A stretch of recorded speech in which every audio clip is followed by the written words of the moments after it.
Brandon Roy's career may have been cut short, but that didn't stop him from leaving a legacy behind in Portland. What's up, guys? It is Rip City Rundown, and today I'm going to go back and look at Brandon Roy's final run with the Portland Trail Blazers and the night he put the city of Portland on his back in an inspiring and legendary fourth quarter. Before we go back to that night, we need to first look back at how we got to this moment. We'll first take a look at the college days of Roy, where he wasn't on the NBA's radar until his senior year in college.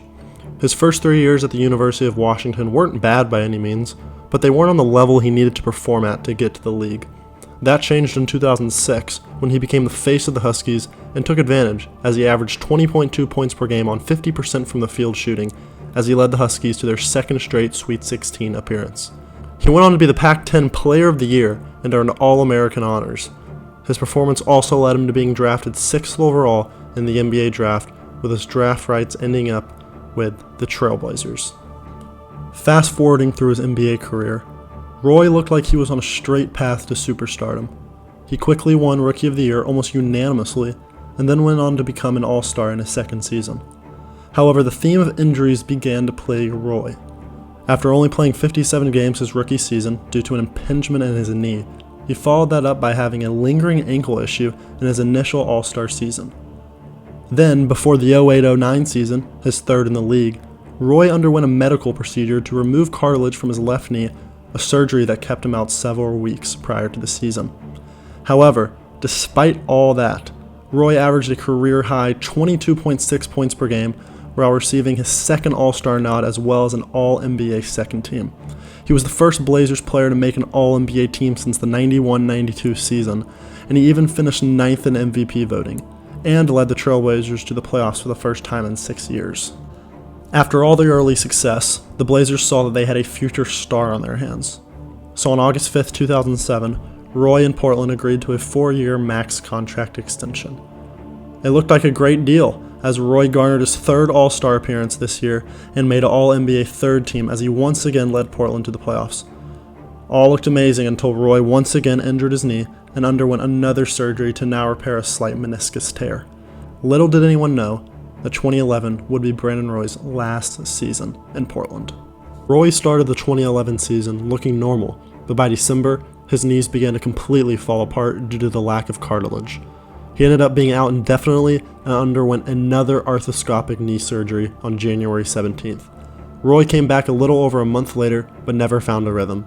Portland still managed to make the playoffs as a 6th seed and had a first-round matchup with the Dirk Nowitzki-led Dallas Mavericks in the first round. The Blazers started off slow in the playoffs, and so did Roy, as he only shot 1 for 8 from the field in the first 2 games combined, and only played 8 scoreless minutes in Game 2, as the Trail Blazers trailed 0-2 in the series going back to Portland. Roy found himself back in the rotation for Game 3, and took his opportunity, as he put up 16 points in 24 minutes of play off the bench to help Portland get a game back in the series. He finally had a little momentum despite playing on knees that were at the brink of completely being destroyed. That leads us to the night of April 23, 2011, the night Brandon Roy cemented his legacy in Portland. There wasn't a 50-point performance or a series-winning buzzer beater, but this game proved the heart of Brandon Roy as he showed the world he would fight until the very end. It was a quiet and low-scoring first half for both teams, as Dallas led only 37-35 at the half. Roy made little impact in the first half, scoring only 2 points in 8 minutes of play. The game was there for the taking for the Blazers. They just needed someone to take them over the top. Dallas came out hot in the third quarter and sucked the life out of the Rose Garden as their lead grew to as much as 23 points late in the third quarter. Roy ended the third with a 3 to cut the lead to 67-49, but hope was all but gone in Portland. Coach Nate McMillan stuck with Roy to start the fourth, which was a surprise to some. Many even suspect that McMillan left him in knowing that this could be Brandon's last game in Portland as a quality player, or even his career. His knees were that bad. However, Roy had different plans and wanted to scratch and claw until the very end. Roy began to score and facilitate the offense as he assisted a 3-ball to Batum, as well as powered straight by Jason Terry to finally get the Blazers into an offensive rhythm, and energy of the crowd began to pick up. Roy cut the lead to 11 at the 8:30 mark, forced a timeout, and everyone in the building began to sense that the Blazers truly could pull off the improbable comeback. Roy and the Blazers continued to battle and found themselves down just 7 with 4 minutes to play after a pull-up jumper from Brandon.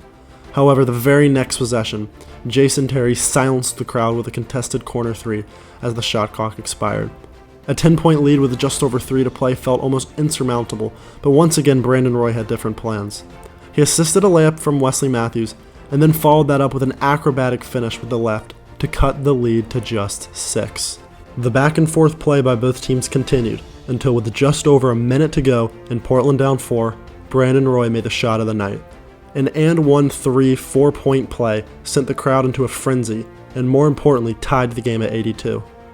Dallas was shocked, and honestly so was Portland. We hadn't seen this killer Brandon Roy all year, but it was a special night, and Roy wasn't going to let Portland lose this one in what he knew could be one of his final games in front of the Rose City crowd. With 40 seconds to go, Roy hit what turned out to be the game winner as he rose over Sean Marion and banked in the 2 to take the lead. Jason Terry then had a look at the buzzer for the win, but Roy contested and forced the miss, and Portland pulled out the miracle win. And that isn't an understatement. It truly was a miracle. Brandon Roy, in what turned out to be one of his final games in Portland, had 18 fourth quarter points to help Portland outscore Dallas 35-15 in the final frame. Roy was mobbed by his teammates Patty Mills and Nick Batum. As Batum said, "You still the man. You still Brandon Roy. We trust you. We believe in you."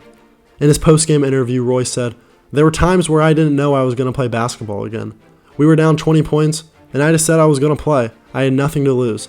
I don't know what to say. This is unbelievable. This is a special night. I'll remember this one forever." Portland went on to lose this series in 6, while Dallas went on to become NBA champs. But that takes nothing away from the inspiring fourth quarter performance from Brandon Roy back on April 23, 2011. It turned out to be his final season with Portland, as he was forced to retire the following year. Despite all the great moments Portland has seen throughout the years, I'm not sure the Rose Garden was ever as loud as it was that night. Brandon Roy showed the definition of heart and grit, and ended his Portland career a fighter. His legacy will live forever in Portland, and honestly, I'm not entirely against putting his jersey up in the Moda Center rafters. Trailblazer fans, what do you guys think? With all that being said, that'll do it for the video.